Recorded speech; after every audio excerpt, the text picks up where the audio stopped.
viewers, welcome to Arbit House Academy. Today I am starting a new chapter, that is network theorems. There are about 7 theorems in the syllabus. Today I will begin the first one, that is superposition theorem. Superposition theorem states that the voltage across or current through an element in a linear circuit is the algebraic sum of the voltages across or currents through that element due to each independent source acting alone. Okay? Circuit, right? Linear circuit means the circuit exhibits constant parameters. What are the parameters in the electrical circuits? Resistances, inductances and capacitances. These are the parameters. Since we are dealing with the DC circuits, the parameter is only resistance. The value of resistance will not change even if the currents and voltages are varied across that element. That is the meaning of linear circuits. Okay? Algebraic sum means we have to consider the sign also. Okay, the actual meaning is in a linear network containing more than one independent source, the response in any element is the algebraic sum of the responses obtained with one source acting at a time and the other sources being turned off. So look at the circuit now. The circuit is having 2 independent sources and 1 dependent source here, and this is the circuit element. That is the element across which we are going to find out the response. The response can be either current or voltage. Voltage is nothing but the drop across this element and current is nothing but the response through the element. We can say like that. So as per this statement, if all the sources are there, the current flowing through this element is I and the voltage drop across this is V. And as per this statement, if you consider only one dependent source and find the response and making others inactive. That means the source which we are considered will be active and the other sources will be inactive. But the dependent source will be as it is. They are left as they are. Dependent sources. Why? Because they are depending on the current here now. Current flowing through other element or voltage across another element. So we should not remove this or initialize to 0. So dependent source will be there as it is. So in this case, let us apply the superposition theorem now. When R are there, I is the current and V is the voltage drop across this. When V1 is active and this is not active, let I1 be the current now. So I is equal to I1 plus, when this is active, this is inactive. So when this is active, this voltage source is made inactive. I will show how this can be made inactive. Okay. Now let the current be flowing through this be I2 dash. In the first case let it be I1 dash. Okay. So I is equal to now I1 dash plus I2. I1 dash is calculated by making this an active source and making this an inactive source. That means I2 is initialized to 0. Okay, it is replaced by open circuit. So it will be inactive now for getting I1 dash. For getting I2 dash, this is made inactive and this is made, it is already active, and because of this current will flow through this element. We call that as response through that element, and voltage drop across that is called as the response across that element. That will be calculated. Similarly, V will be equal to V1 dash plus V2 dash. Okay, when this source is made inactive and when it is active, we got I1 dash and V1 dash. And when this is active, we got I2 dash and V2 dash. So I is equal to algebraic sum of these responses that we got by considering the sources individually. Right? That is the meaning. So what is the meaning of turned off now? Turned off means making the source, that is independent voltage source and independent current source, inactive. So it means all the independent sources are replaced by their internal resistances. That is, we replace every voltage source by 0 volts and every current source by 0 amperes. If you want to make this inactive, I2 is 0, and this is removed from the circuit. It is treated as open circuit. Okay, and if you want to make this inactive, this voltage source is replaced by short circuit and R1 will be left as it is. Here also R2 will be left as it is. That is the meaning. So for making this voltage source inactive, it is replaced by 0 volts, replaced by short circuit. So this is the voltage source. This is equal to replaced by short circuit like this by drawing a line between these two terminals. In the same way, I will be having some value. Now it is initialized to 0 and that current source is replaced by open circuit. So this is the given, let this be I and there is the current source, we call this IVC, independent current source, and let this be IVS, independent voltage source. This independent current source is replaced by a open circuit like this, so no current flows through the circuit. Note, superposition theorem is applicable for the networks having more than one independent source. It can be current source or voltage source or both. And the second point to be noted is the dependent sources are left as they are. Okay, dependent sources, you should not touch them. And it is not valid for non-linear networks. Let us consider an example and try to understand this superposition theorem.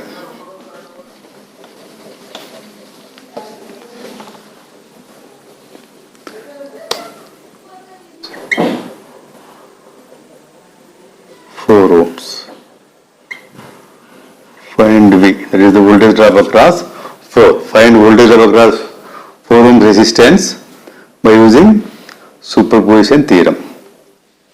8 ohms, 4 ohms and 6 volts, 3 amperes.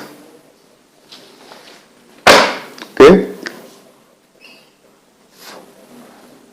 According to superposition theorem, first see whether there are more than one independent sources are there or not. Here 2 independent sources are there, so the superposition theorem is applicable. So one is 6 volts voltage source, another is 3 amperes current source. So what is the first step now? Case 1, let 6 volts be acting alone. 6 volts be the voltage source acting alone, and 3 volts 3 amperes current source is replaced by 0 amperes. That means it is replaced by a open circuit. Replaced by open circuit. Okay, this is case 1 now. Now let us redraw the circuit. Redraw the circuit. Voltage source will be there as it is.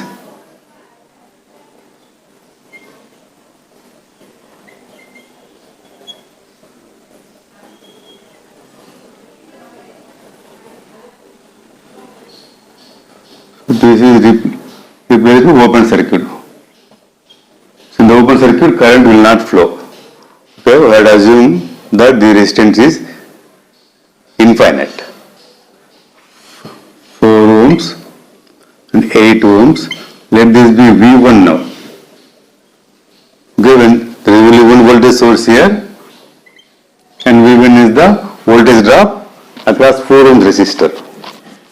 In the next case, this will be set to 0 and only the current source will be there.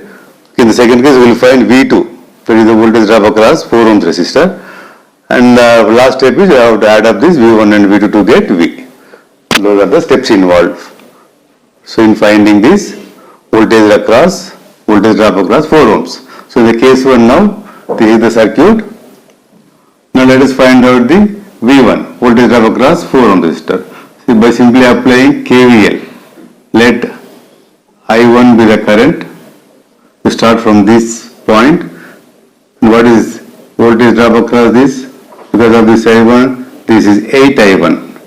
So it is energy absorbing element. Current should enter the positive terminal. Now let us apply KVL. Now KVL is nothing but algebraic sum of voltage and voltage drops equal to 0. And sign convention is rising potential is positive, falling potential is negative. Now start from this point and come back to the same point. rising potential 6, here falling potential minus 8I1, here plus and minus, current is entering. So what is voltage drop here? 4I1. 4I1 is the voltage drop. Falling potential minus 4I1 equal to 0. So 12I1 is equal to 6. I1 is equal to 0.5 amperes. Okay, when I1 is known, how to find out V1? V1 is equal to 4I1. So is equal to 0.5, 4 into 0.5 is equal to 2 volts. So V1 is equal to 2 volts. Now case 2, in case 2 what we do? The case 2 what will be the acting source now, independent source? 3 volts, 3 amperes is acting. It is acting alone. Acting alone, and the 6 volts is set to 0. So we have to replace this battery by a short circuit. Short circuit. Now let us redraw the circuit now. The 6 volts is replaced by short circuit.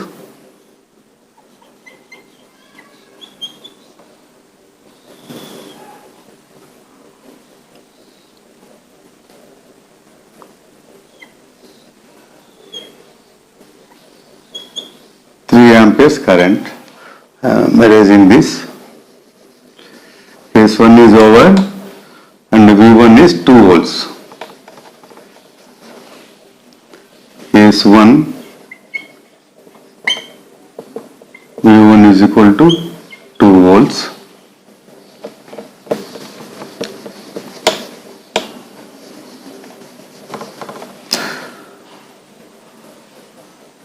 Eight ohms. 4 ohms. See here the current division is taking place. 3 amperes is entering. It is split into I1 or I2 and I1, let us say. So I2 is equal to resistance in the other branch, that is 8 by total into supply current. So here I can write, and this is plus and this is minus, and let V2 be the voltage drop across this. So I2 is equal to, using current division method, I2 is equal to I into resistance of the other branch is 8 ohms by total 12 equal to 2 by 3 into I is 3.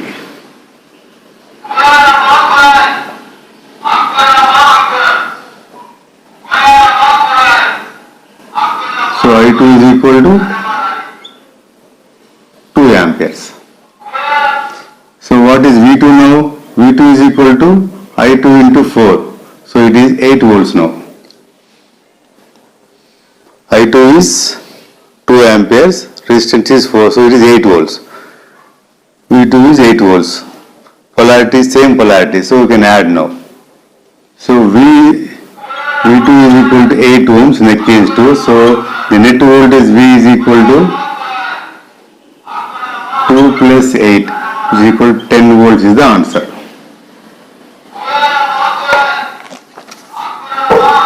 Well, let us see one more question now. Okay, second question. Find current Ix using superposition theorem in the circuit shown below. Here 3 sources are there, 2 independent sources and 1 dependent source. 10 volts voltage source, 3 amperes current source. And this dependent source is depending on the current flowing through this branch. Here it is Ix, so it is 2 into Ix. Okay. Since there are 2 sources, we can apply superposition theorem. Let us consider case 1 now. In case 1, let 10 volts battery be the acting source, acting alone. So all the remaining sources are set to 0 except dependent sources. Here dependent source, you should not touch this. So this 3 amperes is set to 0. That means it is replaced with this open circuit. The open circuit. Okay, now let us redraw the circuit now and then find out the current. That is Ix1, let us say.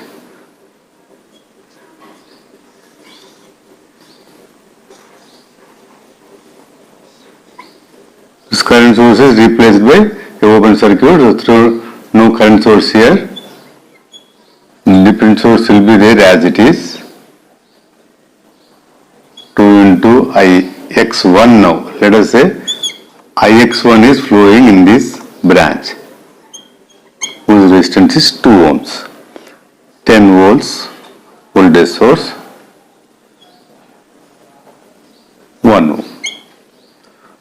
Here Ix1 is flowing in this branch. Same current will flow through this also since it is open circuit. No current flows through this branch. So Ix1 will flow. So voltage drop here is, since it is energy absorbing element, it is 1 into Ix1. This is the voltage drop. Here also it is 2 into Ix1 plus minus. Since it is absorbing element, it should enter the positive terminal. And now let us start from this point and apply KVL now. In the KVL, what is KVL? Kirchhoff voltage law, algebraic sum of voltages and voltage and voltage drops equal to 0. And rising potential is taken as, sign of rising potential is taken as positive and sign of falling potential is taken as negative.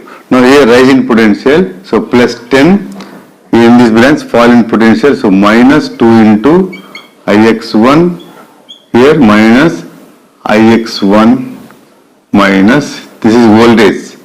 Dependent voltage source, there is drop here now, plus 2 minus 2 into Ix1 equal to 0. From this 5x1 is equal to 10, so x1 is equal to, not x1, Ix1, 5Ix1, so Ix1 is equal to 2 amperes. So in case 1, Ix1 is equal to 2 amperes. Now let us consider the case 2 now.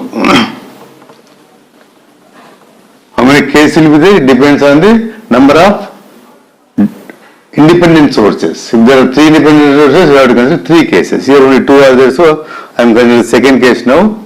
So the second case, the source which will be acting now is 3 amperes. Current source is acting now, acting alone.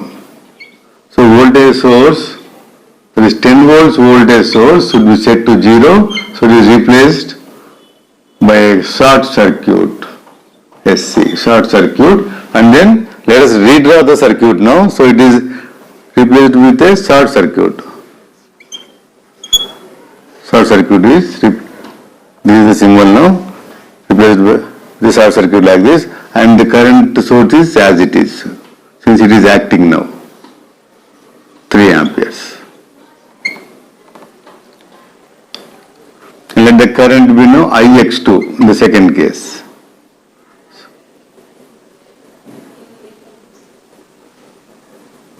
Second case is Ix2. Here the current flowing in the branch Ix2, so the dependent source voltage will be 2 into Ix2. So you can solve this by using super mesh technique or nodal analysis. I will use nodal analysis to find out this Ix2. Let us first identify the principal nodes. Here one, near another one. So 2 principal nodes are there. So principal node means a node which is connected by 3 branches, that is called the principal node, at least 3. Since there are only 2 branches are there, the same current will flow through these branches, so we will not consider this as a principal node. Let this be principal node Vx and let this be Vy. So out of these 2, one I am making as a datum node, so its voltage is 0 and Vx be the non-reference node and VY with the reference node. Okay, Ix2 is the current flowing like this, Ix2, and current is moving up, and let the current which flows through this branch be I1. It will be I1. Now let us apply KCL at this node now.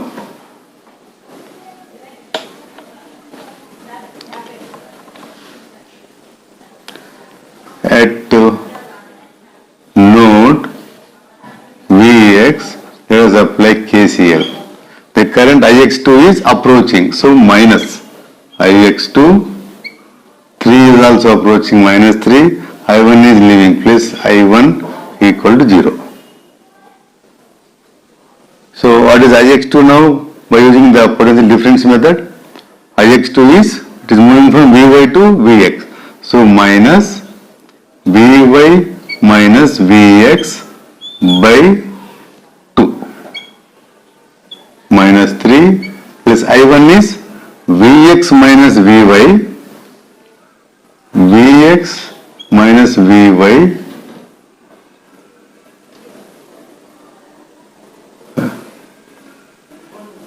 Vx minus Vy, Vx minus Vy. Here it is drop in voltage, so minus 2 into Ix2. 2 into Ix2 is the voltage. This is a dependent voltage source. 2 into Ix2 volts. This is the potential difference. By 1 is I1 equal to 0. But Ix2 is what? Minus Vx by 2. See, this is Ix2. So this is Ix2, that is minus Vy is 0. Minus of minus will become plus, minus Vx by 2. Minus Vx by 2 is nothing but Ix2. Minus Vx by 2 is nothing but Ix2. So Vy is 0, so it is minus of minus Vx by 2, minus 3 plus this. Here Vy is equal to 0, so Vx minus 2 into Ix2 equal to 0. So Ix2 is nothing but Vx by 2. I can substitute here. Ix2 is equal to minus Vx by 2. So Ix2 is nothing but minus Vx by 2. Or I can again write this. The potential difference from here to here, Ix2 is flowing. So Vy minus Vx by 2 is equal to Ix2. So Ix2 is equal to minus Vx by 2 since Vy is 0. Okay. So Ix2 is equal to minus Vx by 2. I substitute here, minus of minus will become plus Vx by 2 plus Vx minus 2 into, what is Ix2? Minus Vx by 2 is equal to 3. So minus of minus will become plus 2. So Vx, let this be now 1.5 Vx plus Vx is equal to 3. So Vx is equal to 3 by 1.5. 3 by 2.5. So which is equal to 30 by 25, which is equal to 6 by 5. So Vx is equal to 1.4 volts. So case 1, Ix1 is equal to 2 amperes. And the case 2, the Vx is equal to 1.4 volts. So what is Ix2? Ix2 is equal to minus Vx by 2. Equal to minus Vx by 2. So which is equal to minus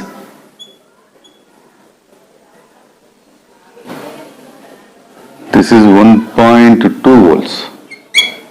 6 by 5 is 1.2 volts. So minus Vx by 2 is equal to minus Vx is 1.2 by 2, which is equal to minus 0.6 volts. Sorry, 6 amperes. Ix2. So case 2,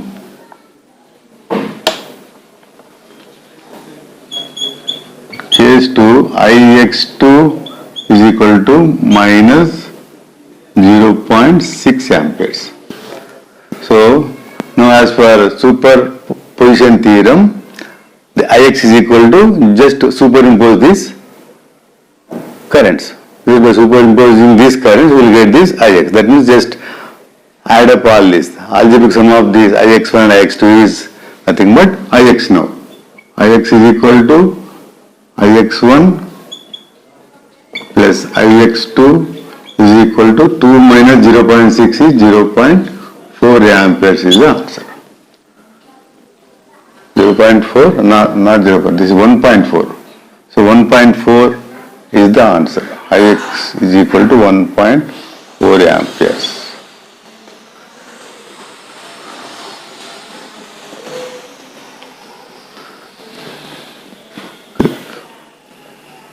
We'll do one more question.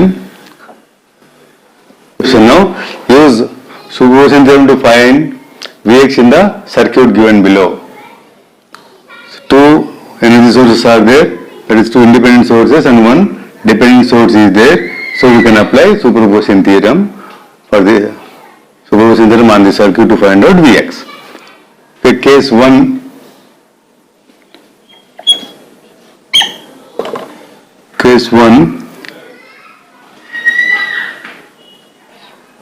one volt is acting alone, let us suppose. Okay, and 1 ampere current source is set to 0, so it is replaced with a open circuit. Now let us redraw this circuit now. 1 volt, 1 ohm,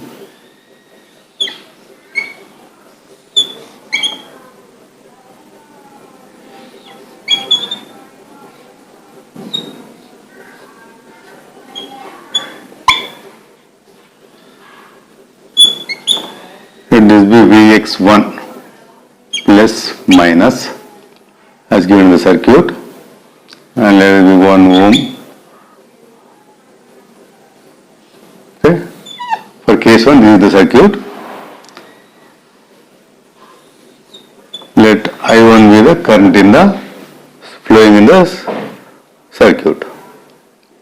So what is voltage drop across this? Already give Vx1, so it is equal to I1 into current flowing through the branch I1, so voltage drop across this I1 into 1 volts. So Vx1 is equal to 1 volts. I1 into 1 volts. So same I1 is flowing here, so it is plus minus 1 into I1. So I1 into 1 volts. That is drop across this. Now let us apply Kirchhoff voltage law now. Start from here, rising potential, so 1, here falling potential, so minus I1, here also falling potential minus I1 minus Vx1 by 2 equal to 0. 3 volt plus 2 minus, so falling potential minus Vx1 by 2. So it is minus 2 into I1 minus what is Vx? Vx1 is I1 into 1. So I1 by 2 equal to 0. So 1 minus 2.5 I1 equal to 0. So I1 is equal to 1 by 2.5, which is equal to 10 by 25, which is equal to 0.4. I1 is equal to 0.4 amperes. So Vx1 is equal to 1 into I1, which is equal to 0.4 volts. So Vx1 is equal to 0.4 volts.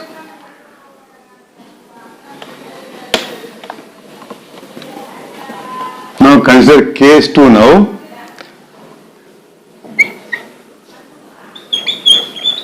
Case 2, 1 ampere is acting now, acting alone. This is the acting source. And 1 volt is set to 0, so it is replaced by a short circuit. Okay, so it is replaced by a short circuit. 1 volt is 0 here now, replaced by short circuit. let I2 be the current, no, to do short circuit, let here the voltage be Vx2, so the dependent source is Vx by 2.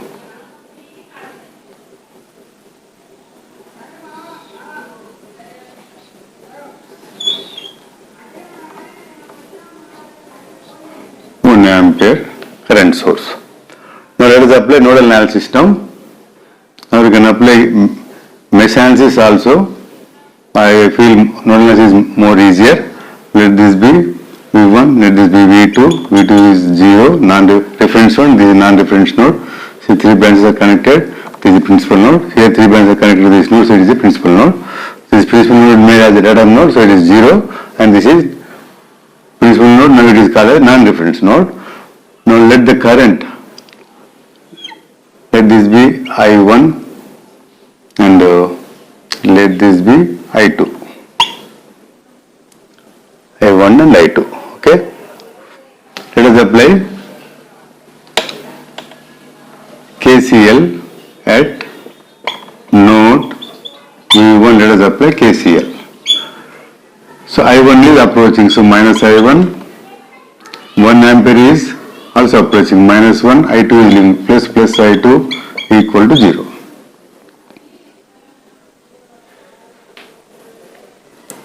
Plus I2 equal to 0. So now what is I1?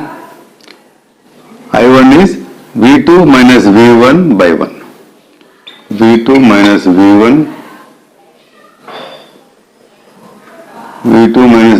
by 1 minus 1 plus I2 V1 minus V2 minus Vx2 by 2 minus Vx2 by 2 equal to 0. V2 is 0, so minus or minus will become plus V1 minus 1 plus V2 is 0, so plus V1 minus Vx2 by 2 equal to 0. So Vx2, let us find out here now from this branch, let us find out the potential difference now. V1 minus V2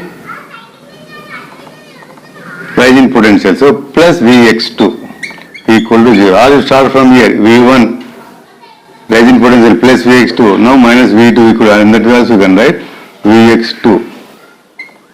So now here V2 is equal to 0, so V1 is equal to minus Vx2 or Vx is equal to minus V1. So V1 minus 1 plus V1 minus of minus will become plus V1 by 2 equal to 0. So it is now 1 plus 1 to 2.5. V1 is equal to 1, so V1 is equal to 1 by 2.5, which is equal to 10 by 2.5, which is equal to 0.4.